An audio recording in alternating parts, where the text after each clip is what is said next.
আসসালামু আলাইকুম। ইনি একজন আমেরিকান পাইলট। ইনার হাতে যে বোরকাগুলো দেখতে পাচ্ছেন, এই বোরকাগুলো মূলত সৌদি আরবের নারীদের বোরকা। এখন অনেকে প্রশ্ন করতে পারেন যে ইনার হাতে সৌদি আরবের মেয়েদের বোরকা কেন? কেনই বা তিনি এই বোরকাগুলো হাতে নিয়ে দাঁড়িয়ে আছেন?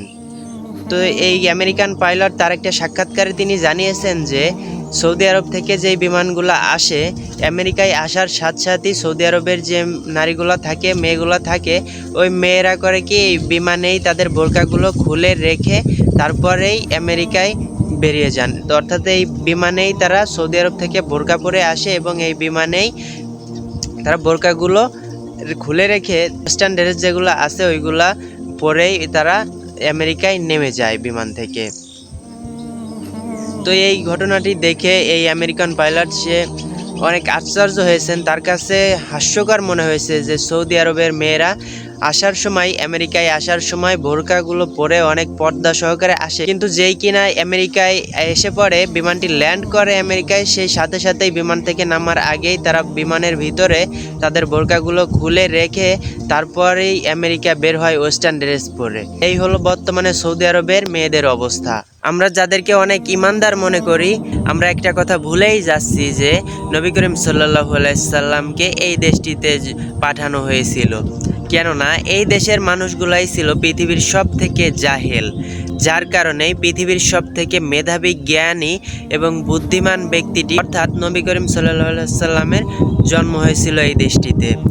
কিন্তু তিনি তো চলে গেছেন প্রায় 1430 বছর আগে, আর এখন ওই দেশের মানুষগুলাই আবারও সেই জাহেলিয়াতের যুগের দিকে চলে যাচ্ছে। আপনারা জেনে অবাক হবেন যে গোটা বিশ্ব যখন ফিলিস্তিনের পক্ষে আন্দোলন শুরু করলো, তখনই এই সৌদি আরব সরকারি একটা বিধিনিষেধ জারি করলেন, যেটা কিনা যদি তাদের দেশের কোনো নাগরিক তাদের ফেসবুক, ওই ইনস্টাগ্রাম, টুইটার বলেন বা মাঠেই বলেন আন্দোলন করুক বা ফিলিস্তিনের পক্ষে যদি কোনো কথা বলা হয়, এই যুদ্ধ নিয়ে যদি তারা কোনো প্রতিবাদ জানাতে চায়, তাদেরকে সর্বোচ্চ শাস্তি মৃত্যুদণ্ড পর্যন্ত জারি করেছে এই সৌদি আরব সরকার।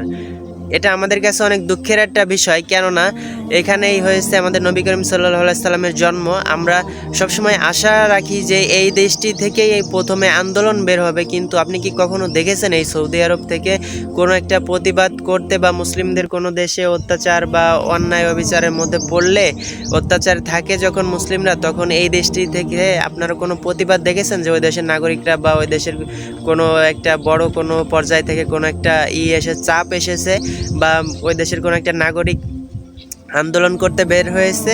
তো এই হলো বর্তমান অবস্থা সৌদি আরবের। সো এইগুলো নিয়ে আমি আর বেশি কিছু বলতে চাই না। ভিডিওটি যদি আপনাদের কাছে একটু ভালো লেগে থাকে তাহলে আপনার বন্ধুদের সাথে বেশি বেশি এই ভিডিওটি শেয়ার করুন, এবং আপনারা যারা আমাদের চ্যানেলের নতুন দর্শক আছেন অবশ্যই আমাদের চ্যানেলটি সাবস্ক্রাইব করে পাশে থাকে বেল বাটনটি অন করে দেবেন এবং পরবর্তী ভিডিও পাওয়ার যে অপেক্ষায় থাকবেন। তো সবাই ভালো থাকুন, সুস্থ থাকুন, আল্লাহ হাফেজ।